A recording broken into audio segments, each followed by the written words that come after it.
Hey everybody, welcome to DBYC Podcast. I'm Taisha, the host of all this right here, and today we have Kayla. How you doing? I'm good. How about you? I'm hot. Yes. So today we are going to be talking about her book and her journey as an author. Come on. What, she's 25 Yes. and an author? That's kind of crazy, is it not? It's pretty impressive, I would say. I do want to tell y'all how I came across her. Well, the first time we interacted, I think it was on Facebook, and we were talking about photo shoots. And the next time, like maybe a year or two later, I seen her again, and I'm already, looking for people to come on the podcast. And I'm like, usually I let people reach out to me, but this time I kind of want to go a different route and find like heavy hitters. You feel me? And I think the lineup for this season is going to be really impressive, I think. So I want her to tell y'all about her journey, and yeah. Well, I'm Kayla Faith. My journey is based on faith. That's the name of the book, is Journey of Faith. My book is about my life dealing with sickle cell and moya and all of the challenges and triumphs I done came over in the past 21 years. Yeah. So it's been a testimony.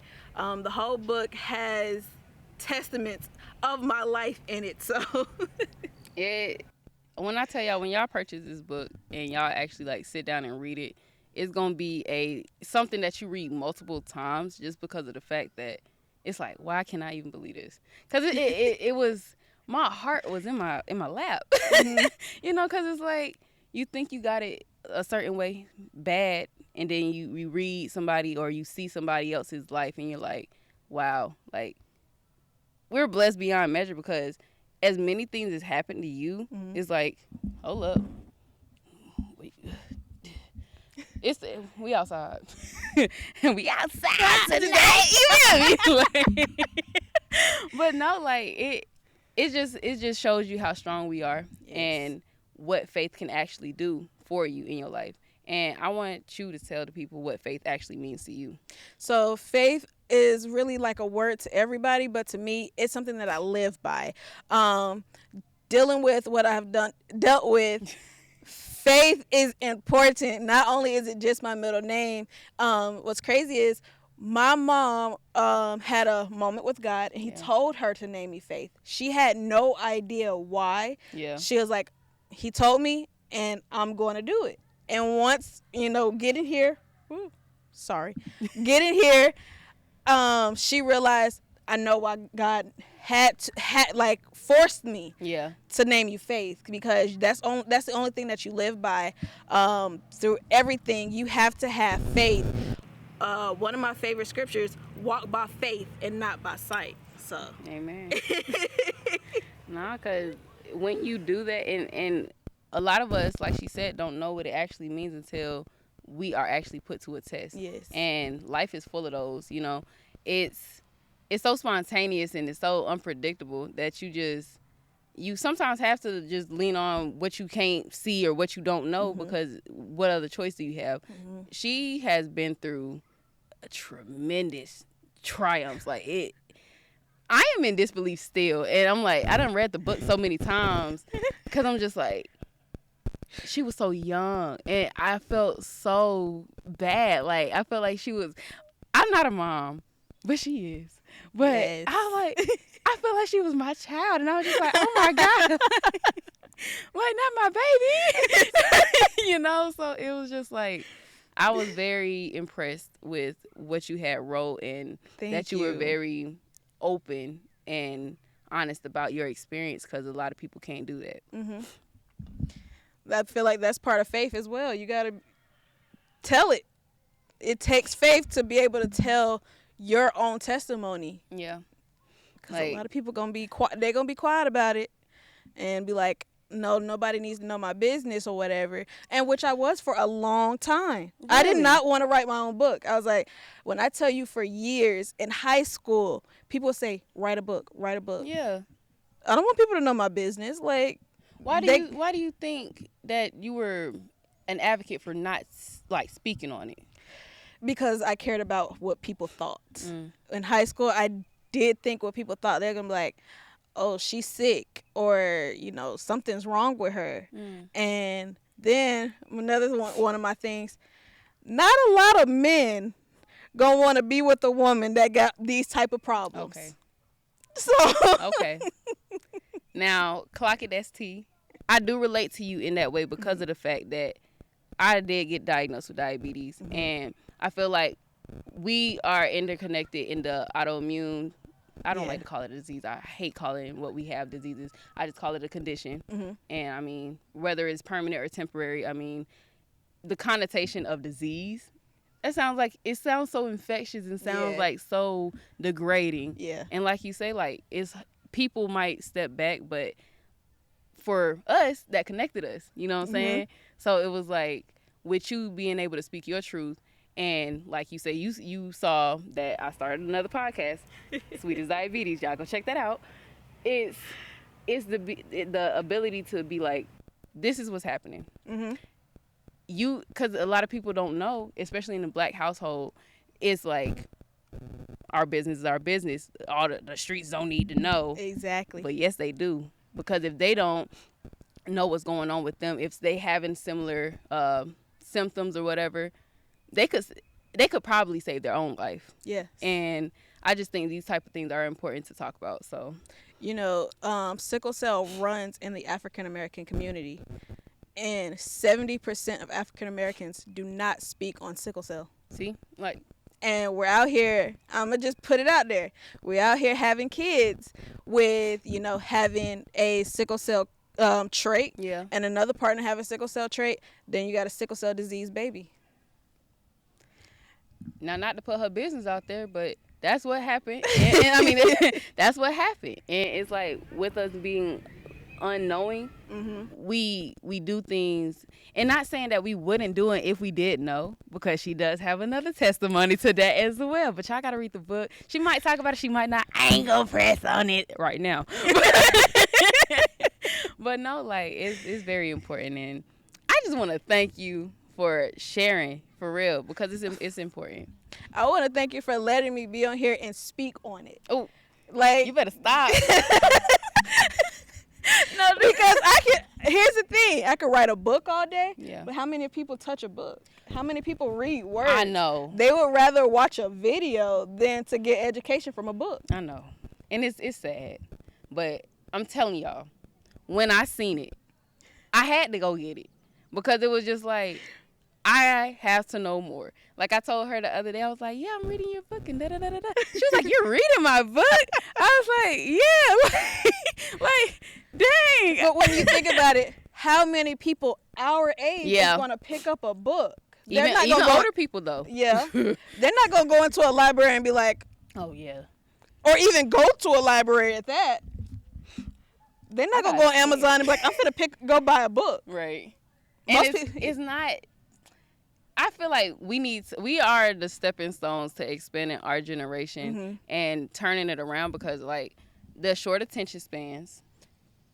Speak on it. Honey, y'all better watch this video. Y'all see us beaming in this sun. We grilling. We sizzling in this sun. I know y'all better watch this video. Yes, this is going to be long-form content, and you better watch it, because it's important. Can you tell us what sickle cell is? Okay. So sickle cell is a blood disorder. Like I said, primary in African Americans. What it does, it's a crescent-shaped cell. Like you would regularly have red blood cells, but with people that have sickle cells, we have red blood cells and then sickle cells, and they're crescent and they stick onto each other. They're very sticky. So once they get into like your veins and things like that, if they get attached enough where you're not having blood flow like it's supposed to happen, it can cause pain, it can cause a stroke, it can cause for sickle cell people know it's crises, sickle cell crises, where most times you're sent to a hospital and you're on pain medicine for about a week. And you went to the Children's Hospital of Atlanta? Yes. Okay, let's speak on them. That is so in the beginning of my book, I had to thank Children's Healthcare of Atlanta. Yeah. Because without them, I wouldn't be here today. Right. They're first of all, they're outstanding. I take my son to them. That's how much I love the nurses. I love the care. They don't just, diagnose you. They don't just look at you as a sick person. Right. They look at you as a person. And when you go to hospitals nowadays, they ready to get you in and out, throw some medicine in you, be like, all right, you good? All right, have a nice day. Follow up in 6 months. Exactly. And then that's if you can get an appointment in that 6 months. Yeah, if you can, man. It's the healthcare system of America is, y'all know how it is. So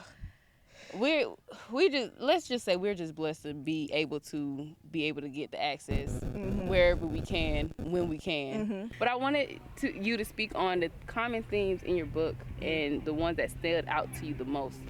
There are two major things for me. One is faith, and my second one would be support.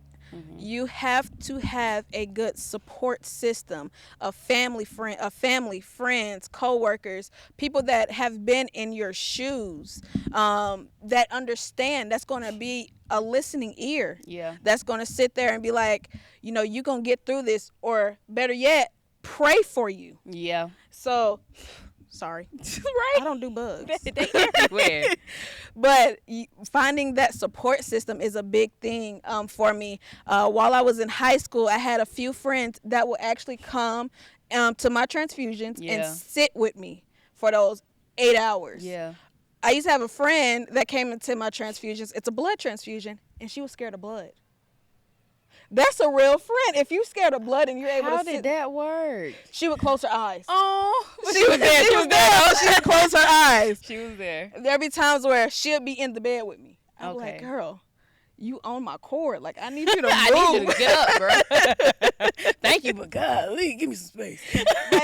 And there's a time where, those support systems, like my family, my mom and my dad, they were there through it all, of course.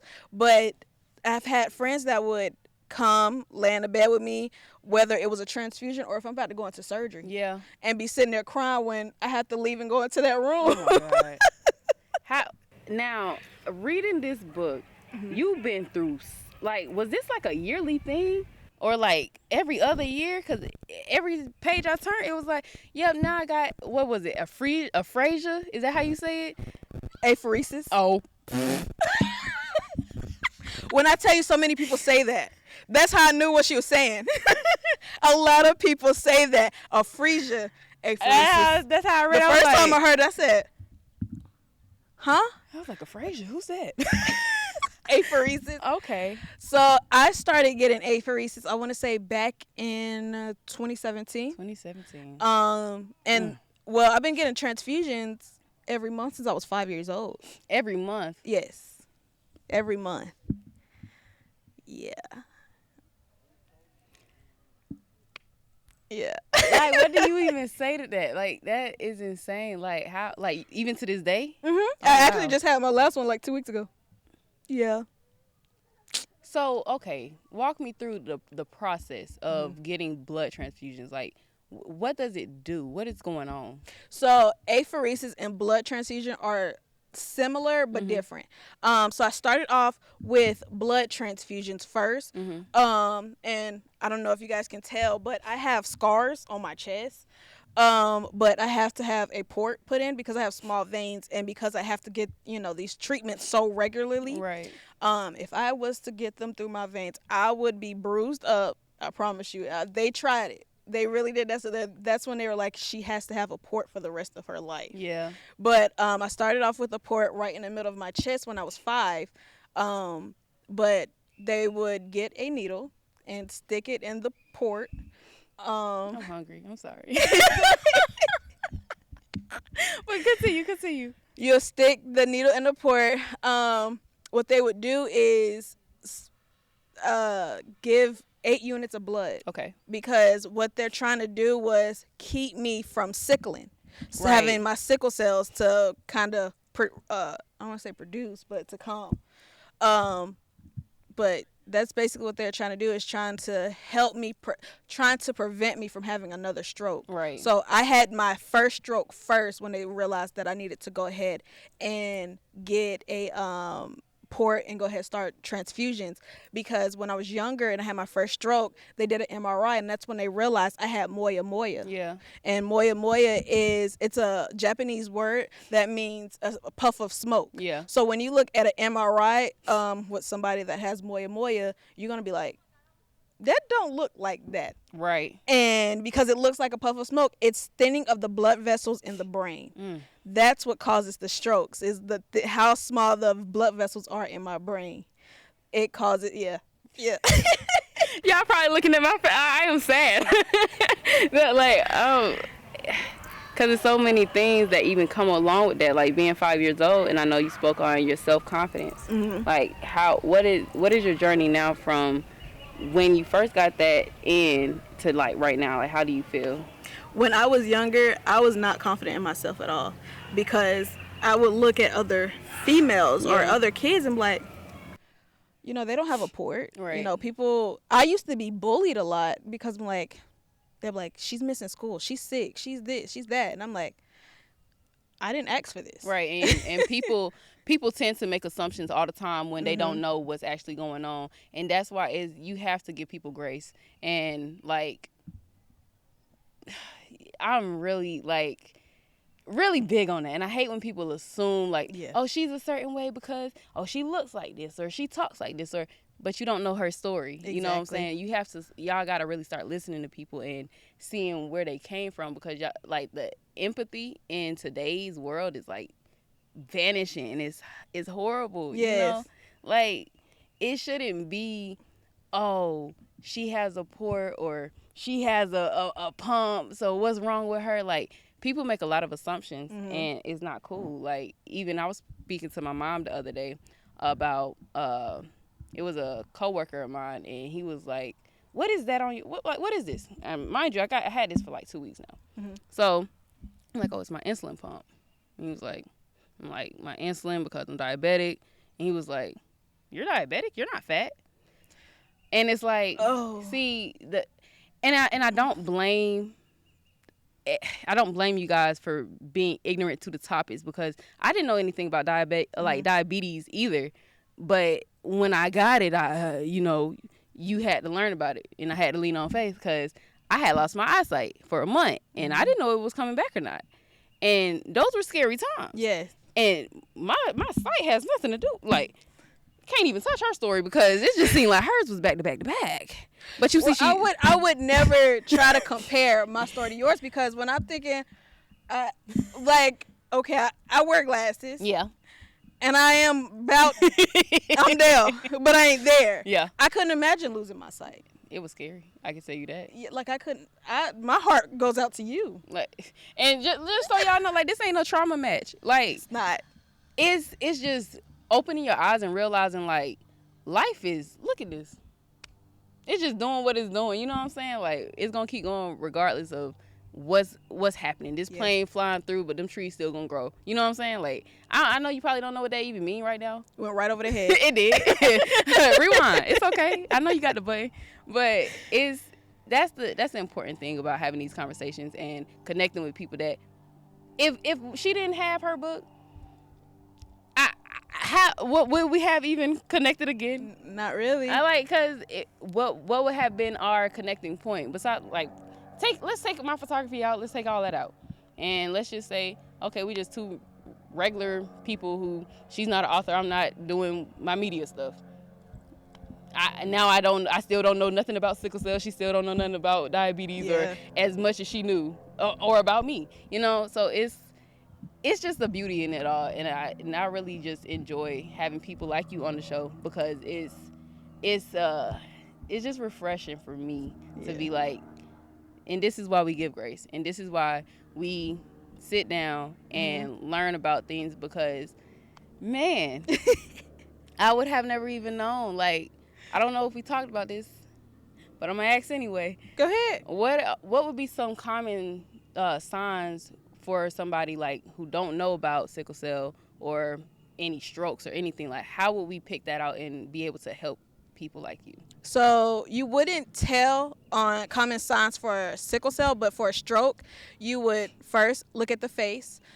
People that are having a stroke in their face, the side of their face will droop. Okay. Another one would be language, whether it's slurred or it's they don't understand what they're talking about. They would be like So is this like a confusion? Yes. You know what's crazy? Yeah.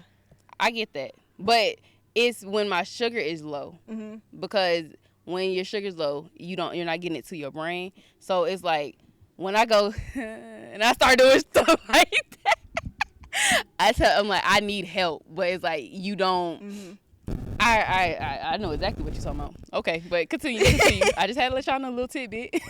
And then you would have numbness in your legs and in your arms. So a lot of times you would think, oh, I fell asleep on my arm, and you have that, that type. Like it's dead. Yeah, like it's dead. That's how you would literally feel if you're having a stroke. And then if it's lasting for, I would say, over an hour, it's time for you to go to the hospital. Okay. But time is a big thing when you're having a stroke.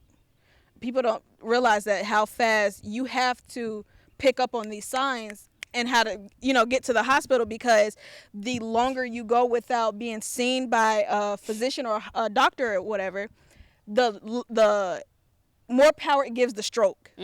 For myself, when I was 13, and I lost my memory, I lost 85% of my memory. We didn't know I was having a stroke. Ooh. And I went the whole day. My dad, and that's the crazy thing, I was on medication. It was like for pain, or whatever. So he thought maybe it was the medication side effects of why I kept having slurred speeches and didn't understand what I was talking about. He was like, it's the medication. And I slept for a long time. It was hours, and it was a nap. It wasn't like it was a nap. And I woke up, girl, let me tell you, I didn't know who my dad was. See that? I didn't know. I called my sister, my mom, and they were like, Kayla, stop playing. And I have this like look on my face because I don't know you. Oh my God. That I hurt my family to the max, because, being 13, I don't know anybody in this house, and I'm sitting here and y'all looking at me like there's something wrong, but I don't know you. Know. And, like I said, I lost 85% of my memory, of my cognitive memory. So I was 13 years old, about to start 8th grade, and I was back on a 2nd grade reading and writing level. Yeah. Coming back to, like, when everything was said and done and you were trying to regain your memory, like, what did you have to go through, and how did you end up being like, oh, I do know you now, or I remember this place? I wouldn't say, like, it took a while for me to be able to remember. There's still things that I can't remember. Okay. Like my childhood, there's a lot of stuff that I do have trouble. Like if somebody was in my past and they just come up and like, hey, Kayla, and I'm like, do I know you? Right. Like if you weren't there, you don't know, and you thinking I'm being rude, but I don't remember you. Yeah. But I went through, of course, tutoring. I had to go through a lot of therapists, physical therapy, of course, speech therapy. I went through a lot. I had to go through a lot of physicians and people that kind of helped me get back to who I am. Like I couldn't remember, but it took time. With the physical therapy, why did you have to do physical therapy? Because they were scared that if I had another stroke, it would next go to my arms and legs. Oh. I did. So when I had my strokes in the past, before the one that I lost my memory, I did have numbness in, either one of my arms or my legs. I'm lying. I did not have a stroke in my legs. Either one of my arms, and I got weaker every time. Oh, so I used to be, you didn't want to play with me when I was younger. Oh, Lord. But like my strength would go away. And that's something they wanted to trying to help me regain, but it was really hard for me to regain strength. Oh, Lord. Yeah. I don't. Okay, so while I was reading, Mm-hmm. did you have a total of 3 strokes or 4? 6. 6? Yes. Did I miss some, or were they not included? I did not include them in my book. Lord have mercy. I did not include them in my book. So I had 6 is crazy. it's 5. 5 is 5. crazy. I've had 2 in this arm, 2 in this arm, and then the one that I lost my memory. 5 strokes. Ooh. So there were some strokes that I did not put in the book because Okay. I'm like, it's repetitive, and That's crazy. It's part of them. I'm like, dang, what age was I at this stroke? And I Were remember any in your 20s? No. Okay. So here's yes. Yes. But those are called TIAs. Oh. Those. Oh my God. Now, if you was to ask me how many TIAs I've had, Okay. I could not tell you. It's been numerous of TIAs. Like my parents don't even know the number of TIAs I've had. But I did have one right before I had my son. I got had numbness in my arm, and I was like, Mom, I'm having a stroke. And she was like, well, somebody needs to take you to the hospital. Don't do this. But I drove myself to the hospital. After I just said I had numbness in my arm. No, because I'm going to tell y'all one thing that kept making me upset with her when I was reading this book. And I was upset because I wish that she didn't feel like that. And I heard you. Okay. It was, you kept speaking on being embarrassed and feeling like you had to hide it and you were suffering. And I hated that for you because I was like, why don't she just tell them, like, I don't feel good? Like, was the hospital visits really, like, worse than the feeling that you were feeling? Because it was breaking my heart. I ain't gonna not most of them, all of my strokes have been in front of people. People, right. It's never been, like, to myself. So, when I was younger, I was in school where kids don't understand strokes. Right. I'm the first one to realize what a stroke is. I'm 5 years old, and I'm like, oh, I had a stroke. What? Yeah. Like, the kids are like, girl, you're weird now, right? See, and that kids are so cruel. And I wrote that in my notes because they really are. Like, she talked about being bullied and how her self-esteem was affected by all of this and how she felt alone. And I'm just like, if I knew you, like, earlier, like, I was always the type of person, like, she spoke on, I was the type of person who sat alone at lunch. And I'm like, I would have sat with her, like, because I was that was me. Mm-hmm. And I was just like, but I ain't go to we went to the same school, but we kind of didn't. Yeah. I only went there for, like, one period. But it's just, like, it's a blessing to know you now. So that's cool. And, man, I just hate kids because they're so mean. They so mean. They don't be knowing what they talking about. But and I don't want to put nobody out there, but that's parenting. If you don't teach your kids, don't stare at that person because, like you said, you got a pump. Yeah. Don't stare.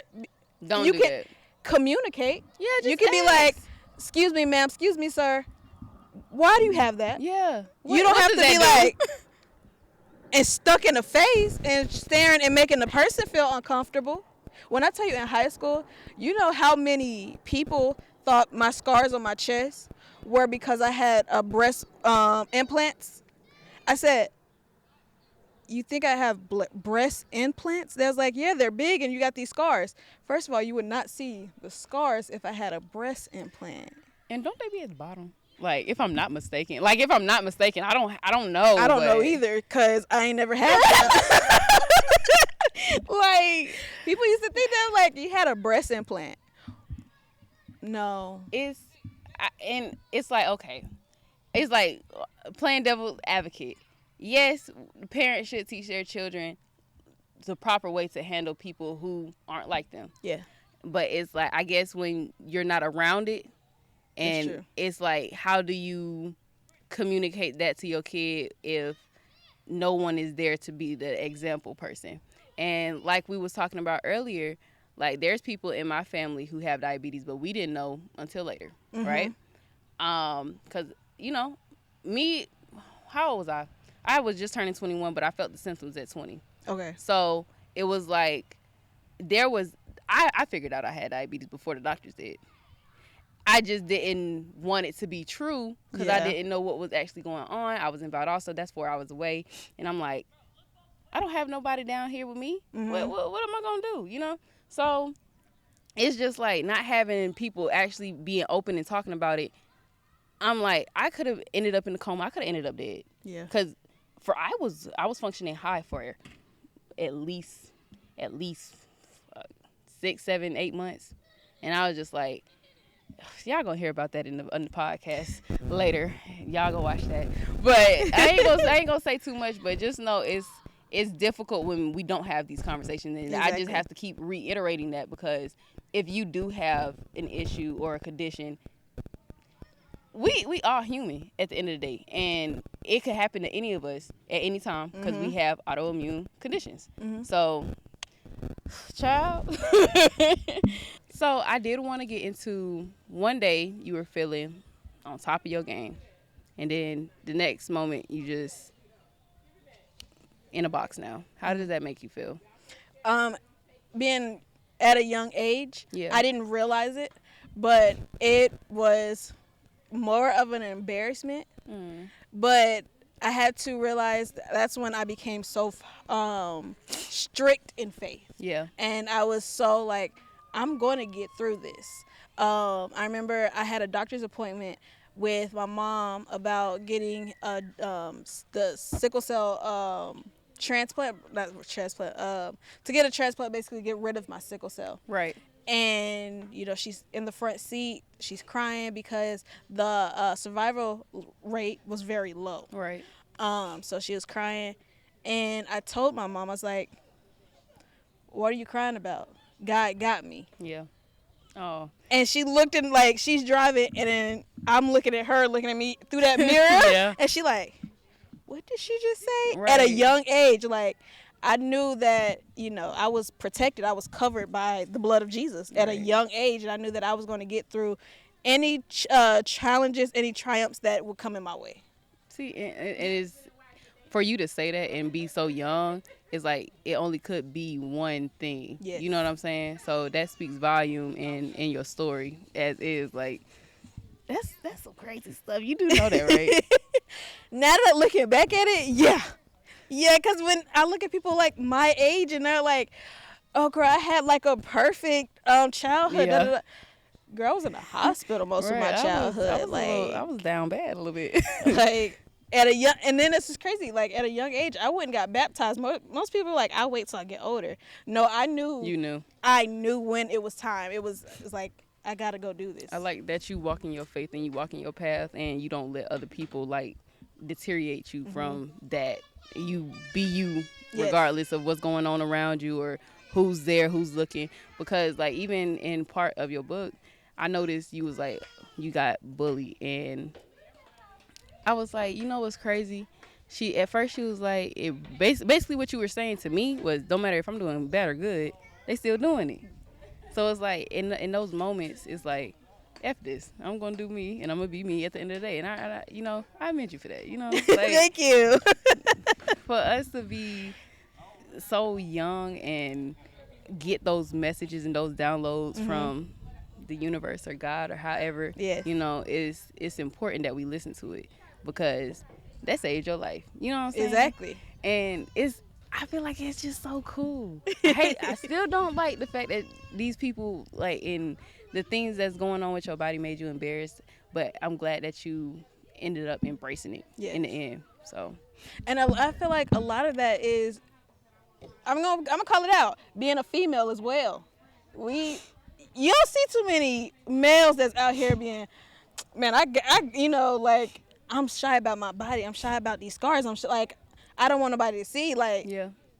But for a female, because we have such high expectations of other females. Like, if I look at you and I, like, back then, you know, people looked at me, or they, you know, like, what's wrong with her? You know, like, she's disgusting. Why does she got these scars or whatever? Not disgusting. Oh, like, I don't know. Like, that's how people would be when you're young girls, basically. Yeah. Because you don't see too many, you know, boys that's sitting here bullying.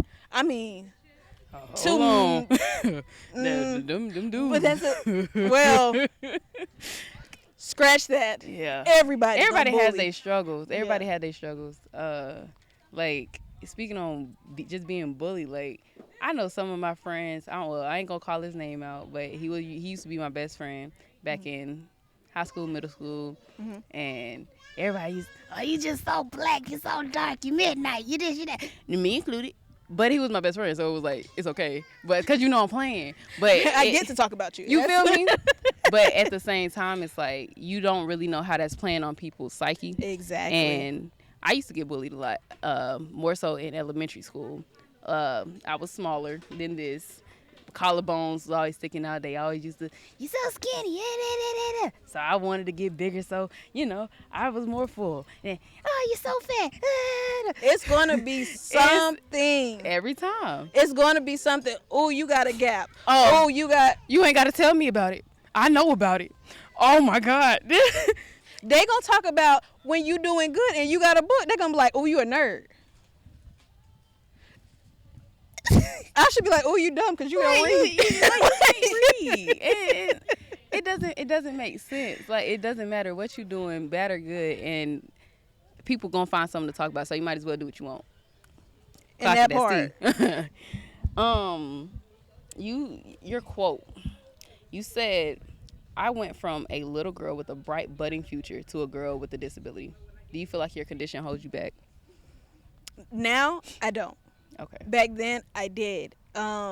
Because, of course, like I said, people put you in a box. Mm-hmm. They're like, because I had an IEP. Right. I went from being a star student to having an IEP, and I'm now have a learning disability. Can you remind the people what an IEP is? Individualized educational plan. Yeah, right. And that's how we do that. Yeah. So, man. And people don't understand that. Like, a lot of people will be like, oh, she's special needs. Right. Or, whatever. I'm like, that don't make me special needs. Right. That gives me a gift. Yeah. See, while you over here got a time test. I get to take all the time I actually need. And it's so bad because nobody really puts emphasis on, hey, this is what this is what this means. Like, we're in school for 12, 13 years, mm-hmm. and it's a lot of things that we don't even cover that are real. Mm-hmm. Like, I know this is very random, but speaking on pregnancy and everything, and do you know what an ectopic pregnancy, do you know what that is? No. That is a pregnancy is when the baby is forming in your fallopian tubes instead of your uterus. So if you was to take a pregnancy test, it wouldn't pick up. Wow. But it could kill you. If the baby got too big, like I want to say up to 2 to 3 months, I think, or something like that, it could rupture. Yeah. And it could kill you. And it's like, nobody talks about that stuff. And it's like, how do you know if nobody talks about it? You don't hear it from home. Mm-hmm. You don't hear it from school. And you don't know these things until it happens to you. Exactly. And it's like, going off of what you're talking about with pregnancy. Yes. Pregnancy, it should be a natural thing for a woman. Yes. But in my situation, in my health, they wanted me to go ahead and terminate right then and there. My first appointment. They were like... That was your first one? My very first appointment. They told me to terminate.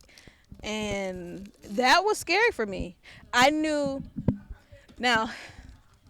They used to say that pregnancy for sickle cell people is like rare. It's a slim chance for you to be pregnant. Mm-hmm. I got pregnant on accident. I ain't even gonna lie. It's okay. I'm gonna speak about it. Like, I got pregnant on accident. Like, I didn't know it. I was 8 weeks pregnant.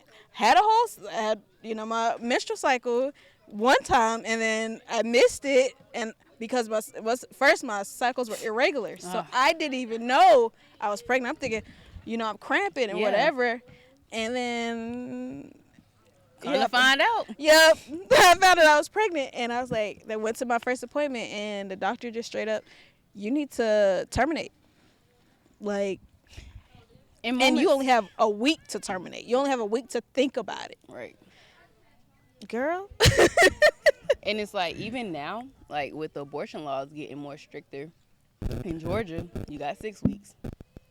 Most women find out when they're about 4 or 5 weeks. In all seriousness, you have almost no time. Like she said, she had a week to, but tell them what actually happened at that doctor's appointment.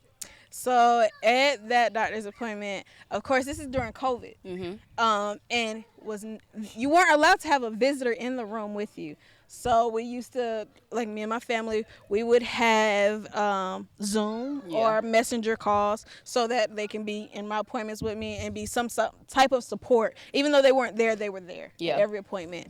But, you know, first I'm in a room alone, and I'm hearing the doctor come in, and she just says, you know, with your history, you don't need to have this baby. You need to go ahead and terminate. And like everybody's on the phone and everybody's just like crying. Right. I had to turn my phone down because I just like, it hit me like, I'm not, what? That wasn't the plan. That was not the plan. And I cried and I cried. And I was like, I need a moment. That's what I told her. I said, I need a moment. And she walked out of the room and I'm crying. And I heard God say, Kayla, you're going to be okay. You're going to be all right. You're going to get through this. She came back in the room. I like, chin up, chest out. And I told her, I said, I'm not aborting. I'm not finna terminate my child. And she was like, what made you decide that so quick?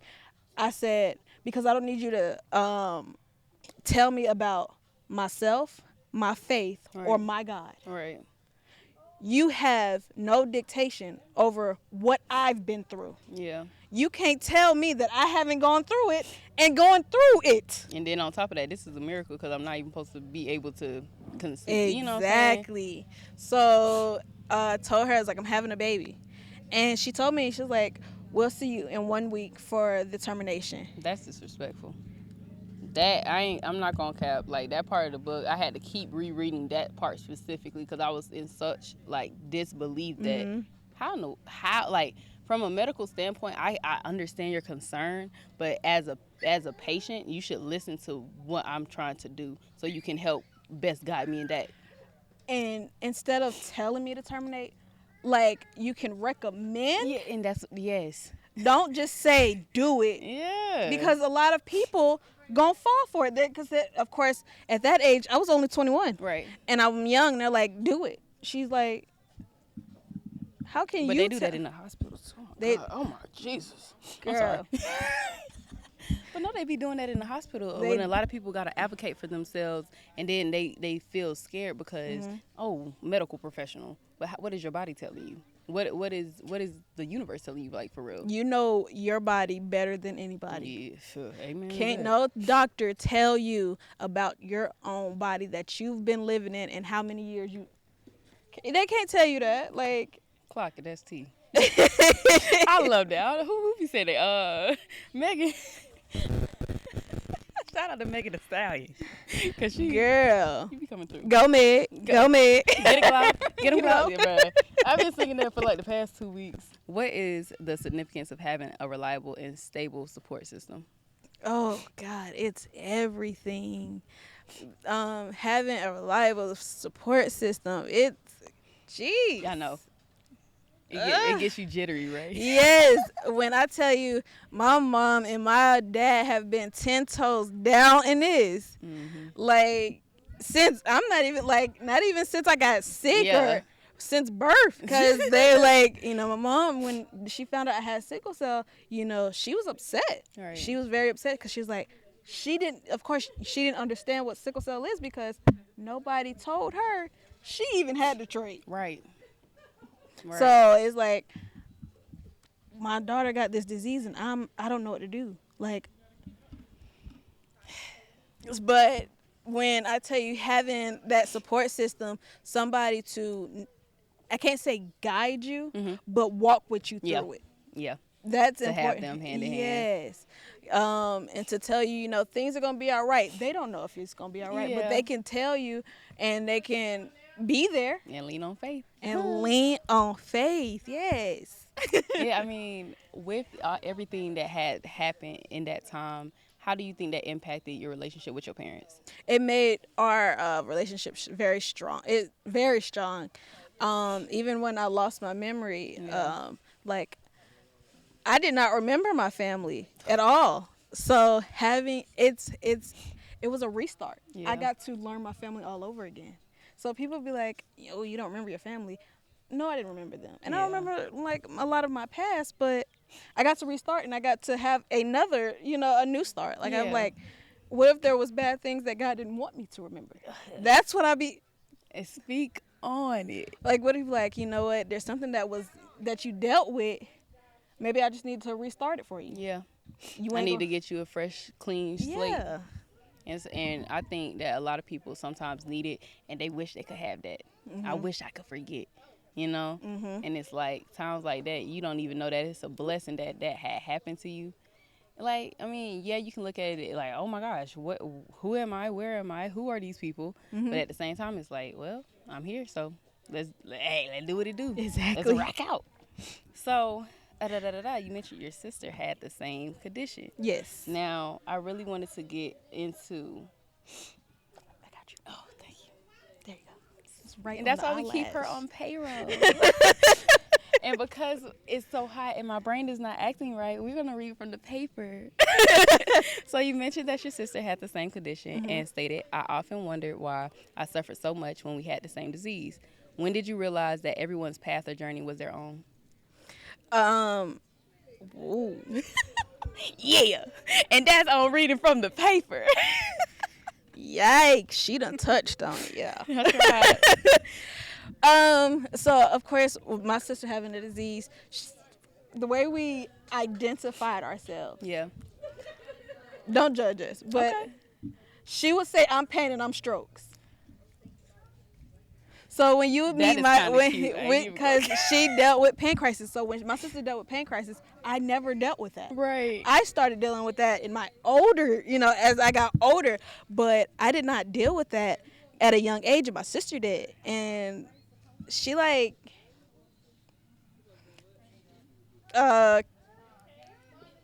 sister, I remember my sister's first sickle cell crisis. Oh. And we was at church. It was like a vacation Bible school. So my parents weren't there. It was just me. Yeah. And we were young or whatever. That feels amazing. Girl, God knew we needed it. Thank you. But they were like, people were like, what's going on with her? Yeah. And they called the ambulance, and I'm like, I don't know what to do. This ain't never happened before. Were y'all alone? Yes, it was me and my sister. We're at church. Yeah. Okay. It was a vacation Bible school. And like I said, people don't talk about sickle cell. Right. So they didn't know what to do. I didn't know what to do. So the ambulance gets there, and they're asking her questions. She couldn't answer her own questions. Oh, Lord. They're like, what medicine are you on? What are you having? Right. I said, and I'm over here like, she has sickle cell anemia. She takes hydroxyurea. She's, I'm like, go sister. I'm going, and then I feel so bad. If you watch this, Kendall, I still feel bad to this day. So they put her into the ambulance. Yeah. I was too scared to get in there with her. They was like, "Are you coming with us? Because we need more questions." I said, "No, I'm gonna ride in the car." I left my sister in the ambulance by herself. I still feel bad to that day because why did you not ride? Because I was scared myself. Oh my gosh. We were young. We were really young. It was before we got into high school. Oh my God. So I think we were it was before high school. So we were really, really young, and I didn't understand. Scared. I was scared. And I'm like, oh my goodness. Like at first I'm like, okay, I gotta, thug it for my sister. But once they was like, you gonna get an ambulance? I'm gonna get a car. Put me in the car. I'm straight. I don't want to do this. But yeah. So and then my aunt, she has. So we're the only. Oh my God! It flew right into my eye. I'm sorry. You good? We're the only 3 people in my family. Yeah. To have sickle cell disease. Okay, so there's a difference between the trait and the disease. Yes. Okay. So the trait, you can live a long time with the trait. You don't have to have any symptoms, any difficulties with the trait. Okay. but the disease is different. Right. It's a little different. Okay. Different. So when you know, my aunt, when I found out about her sickle cell and things like that nature, she's different than me and my sister. Like, of course, Isn't that crazy though? Yes. That is insane. Like, she went blind in both of her eyes. Luckily, thank God, one of her eye visions came back, but she's still blind in the other one. Me and my sister don't have that issue, but she still deals with like pain crisis with my sister done dealt with. And like I said, God waited till I was a little older to deal with these pain crises. But when you have sickle cell, you don't know how it's going to affect you, because I done met a lot of different sickle cell patients, and I'm like, our stories are all dealt different. with that? Like, are you? Right. And they look at me like, you dealt with that? Like, right. Now, okay, so that you have a son, is there a way that you can already check to see if he has it, or okay. So they can do a test while you're pregnant. Oh. Yeah, they like technology, boy, I tell you. Yeah. Go ahead, tell me. I didn't do that because we got his father tested first. Okay. So it's good to test both parents. Gotcha. So I knew I had the disease, but we didn't know if his dad had the trait, because like I said, a lot of people don't talk about it, don't know. So we found out he didn't have the trait, so there was like a likely chance he would have the disease. Right. Of course he would have the trait because he got some of it from me, but he did not get the disease, and I'm grateful for that. That's a blessing. That's a blessing. Because like, even though you like, I think about this all the time. I'm not a mom yet, but I really want to be. And I think about like the fact that for the past couple months, years, let's just say years, let's not be so gracious on me, I wasn't taking care of myself, and I knew that if I got pregnant, it would be very dangerous for the baby. So it, like, because my A1C is too high, and it'll make either I have stillbirth, or I could possibly give my baby disorders, or what, you know what I'm saying? Like, I could disable my child, and I didn't want to do that, you know? So it was like, even this year, it was just so important to me that I got the proper care. I switched my doctors in January. Like, I was serious, because I'm like, before I get pregnant, I need to make sure my A1C is good before, during, and after. Because if I don't, it's gonna hurt the baby. And I'm like, I care about my kids, even though I'm not a mom, but I still care right now, because it's like, my decisions today can affect them. Exactly. So it's always important to make sure that you looking out for your health, and like checking to see like what's actually going on. And I know a lot of African Americans don't really like going to the doctors and everything, but I feel like it's always better to know than not to know, because if you don't know, and then you going through life, and you just lackadaisical, and you just don't know. Because I feel like I broke myself. And I feel like that's what triggered, because I was not like this when I was young. Like I told you, I got diagnosed at 21. And the lady was like, I'm surprised you're not in diabetic coma. Excuse me? What do you mean by that? Because you didn't tell me that I was diabetic.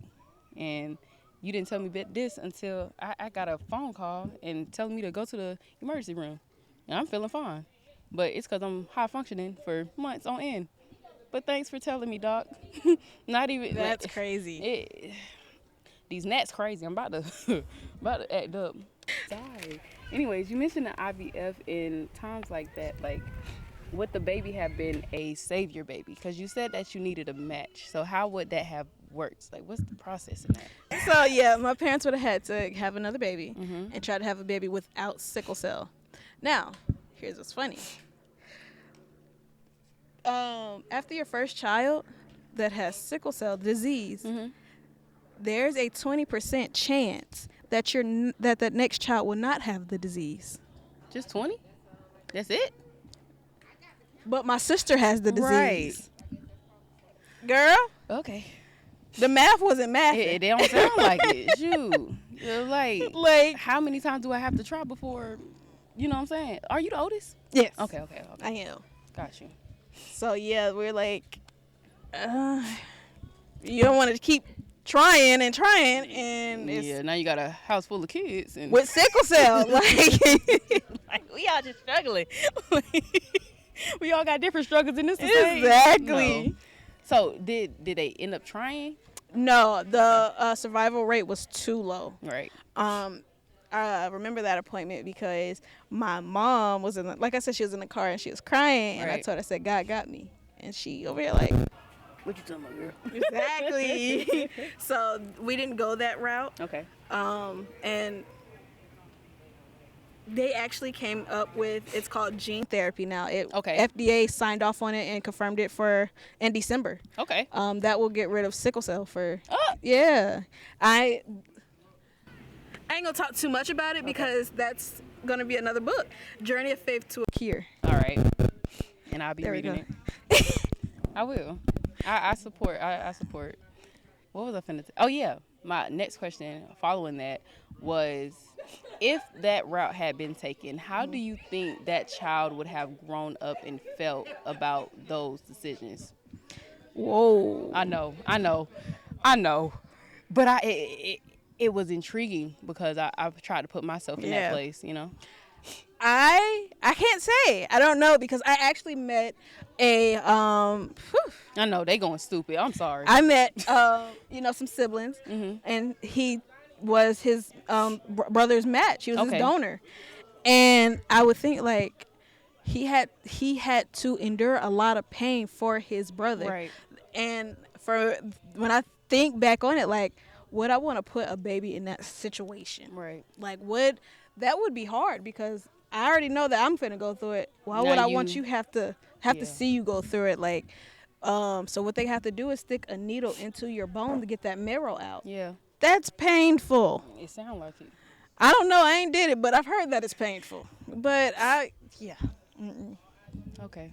We gonna move on. That was a very intriguing I don't think I would not want that. Of course, but I was young, so I couldn't vocalize that. I couldn't say that because I didn't realize it myself.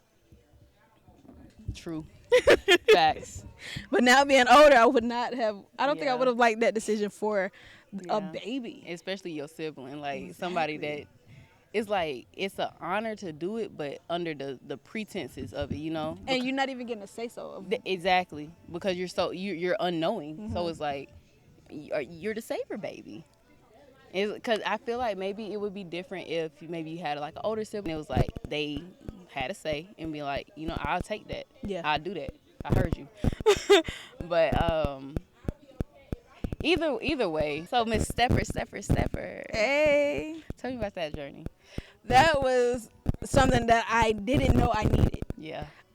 Because of all that I was going through and all the strokes and doctor's appointments, I didn't realize how therapeutic stepping was. Yeah. Like, when you get to stomp that anger out and clap.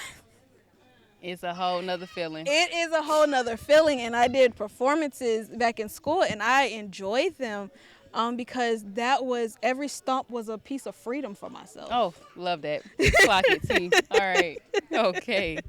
No, that part of the book did make me smile. I was like, I'm glad that you found something that made you feel alive. Yes. Like it doesn't always have to be about your condition. It was like, this is me. Yes. Like, and a lot of people would identify me as the sickle cell girl. Right. So when I had stepping in my life, I was a step star. Yes, ma'am. And then I went from stepping to becoming a captain. See, and so you forgot about the girl with sickle cell. You now was like, that's the step coach captain. Like, I took it. I like that. I like that. I love that for you. Thank you. Like, literally, I guess this is my therapy. I tell people that all the time. Like, I started this maybe a month or two before I got diagnosed. And like, if you look at me now and look at me when I had lost 50 pounds from, like, now it would be like more like 30 because I'm like 150, 60-ish. But I had got that, my lowest was like 126. I looked sick. Oh. But in my head, I look good. Girl, help me out. I was happy. I was chiseled. You feel me? But it was like, I found this was my therapy. Yeah. Talking to y'all and being able to connect with people makes me happy, and it makes me feel like I'm alive, Yes. So I feel like everybody needs that thing, their own thing. Yeah. Because you can't go, I say this with passion, you can't go through things. You can't go through life without having your thing. Like, of course, I had stepping, but writing was my thing. I love, like, I used to write poetry all the time. Do you or Yeah, did you? Do you still do it? I do. I actually had back in 2023, I had my first performance, all white party, and they asked me to, perform one of my poets. Yeah. Do you have a video or something? I hope so. No, I do not. But I have it. Okay. Yeah. We gotta collect. I do poetry as well. Girl, we finna go to a poetry slam. Look, we are. She done became my new friend. Exactly. In like a couple weeks. Like all the things that we connected over, like I can already see it now, like a back and forth type of poem. It'll be y'all just wait for it. So going to our question for the last. In moments of that intensity, did you truly consider your options? Oh, this was about the pregnancy.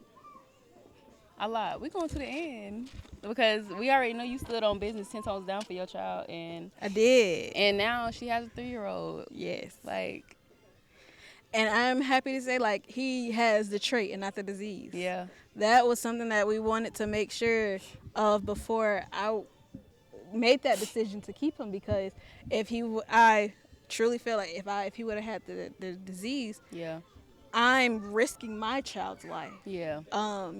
Like they told me at my appointments and stuff like that, like you could stroke out and die. Oh my God. You gonna, like, not you can, you will. That same appointment, like you will stroke out and die if and you that decide. Seems like a scare tactic, because did you, like, during your pregnancy, did any of the like horrible stuff happen? Girl, I enjoyed my entire pregnancy. And that's what I'm talking about. I had no complications. Of course, I stayed having my treatments. I was going to the doctor. My 3 doctors, my hematologist. Hold on. What is that? A hematologist. Wait a second. I ain't never heard it. I seen it in the book, but I didn't know what it was. Yes, a hematologist is a blood doctor. Oh. So people like hemoglobin. I'm here. She locked in now. Look, I know a lot about hemoglobin. My A1C. I know about that. Okay. Yes. Well, we here. Go ahead. I have my hematologist, of course, my OBGYN. Yeah. And I had 4, excuse me. I had a neurologist. Okay. Because of my strokes, they were like, you got to stay on every appointment with your neurologist, because you can have a stroke at any moment. And I said, all right, I'm in there. Like, I don't mind. Right. And then, of course, my apheresis. I'm going to go back 1 second. Mm-hmm. Now, I know we've been talking about strokes this entire episode. Yep. But what is it affecting your brain? Yes. Okay. We just making sure. Yes. It's not enough blood to the brain. Okay. Mm-hmm. And your apheresis. Yes. Yeah, we here. And just to make sure, those were the silent strokes. No, that's TIA. Yes. TIAs are like silent strokes. Mm-hmm. Those are the strokes that you really can't see. Okay. It's hard to tell that you're even having a stroke. That is scary. Girl, oh my Lord. Talk about it. Scary. Like, you don't know if you're having a stroke right now. Like, now my thing is, so if you're having silent strokes, how do the doctors know that you're having a silent stroke? They don't know if I'm having it, but they can see it on the MRI. Oh. The MRI will show, like, oh, she's having a stroke. Oh, wow. Like, or she had a stroke. Like, and then they'll ask, like, did you have any symptoms? No, I didn't go through that. And but that's how they know it's silent. Education, boy. Okay, so my last question is, the way of the placement of events and people in your life, did it feel worth it? Like, did things make sense the way that they eventually unfolded?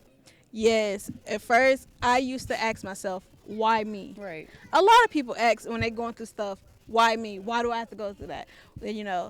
But I had to realize it had to be me, because if anybody else were to walk in my shoes, they'd be ready to quit. Right.